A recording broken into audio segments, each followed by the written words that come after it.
healing begins. Oh, this is where the healing starts. When you come to where you're broken. Hi. Well, it's the third week in our series. It's Saturday night, and I'm doing a video for you. As you can see, I'm by myself. Actually, Dr. Walston and I did a video this week, but then when I finished the sermon, which was a few hours ago, realized that the video didn't go very well with the sermon. So doing a shorter version, which will make a lot of you happy, I think, but it's just me. Now, Rick has been very gracious and said next week he would be glad to help me out. The subject is knowing ourselves that we may know God. And this is the second week, and it's been a fascinating study for me. And I don't know that I've ever had a series where I've had so many questions that were asked of me. But one of the questions I wanted to talk about, we talked about it in the sermon, I want to talk about in the life groups this week, is how does knowing ourselves, our true self, make it possible to know God better? So that's the subject that we're going to take just a little bit of time to discuss. And I'm not going to answer all the questions. I'm not going to do the sermon over again, which might be tempting to do. But the question is got to do with who knows God. And from John 4 it says those who love. So we're going to talk, I hope, in the life groups about loving God and what it looks like to love God. And then what hinders us from loving God. And there's two really.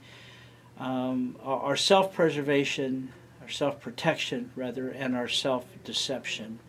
So we've been talking about the imposter who is self-deceptive in that. And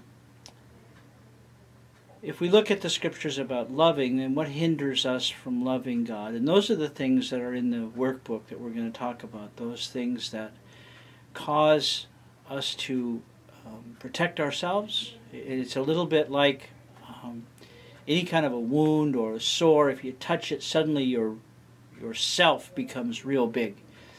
And emotional wounds work sort of the same way.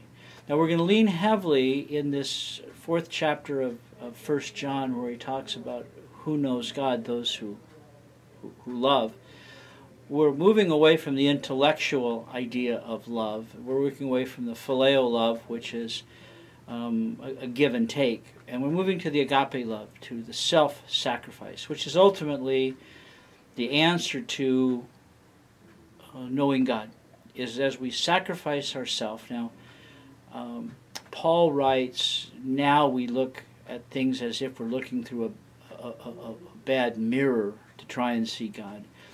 And what happens is when we protect ourselves, when we are self-deceptive, when the imposter is in the forefront, we're looking at ourselves. We're not looking at God. And so trying to address those things in our true self. Now we're going to define our true self in this sermon. I actually, last Tuesday night in my life group, was asked the question, what would be the profile of the true self? So I used Paul as the example, and I hope all of you get to hear the sermon, or at least listen to it online to hear what, in Paul's own words, how he identifies his true self, and how his being open and honest makes it possible for him to see God so clearly that he could write a good portion of the New Testament.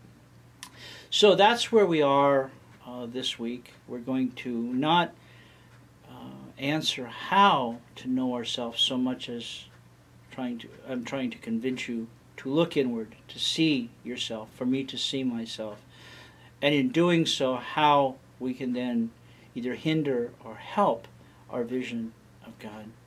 So I pray this week in your discussions it will open some doors for you, that it will help you in relationships, both with God and with others, and that it will be a blessing to you. So, may God bless you, may He keep you, may He cause His face to shine upon you, and give you peace.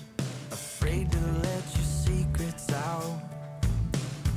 Everything that you hide can come crashing through the door now, but So you hide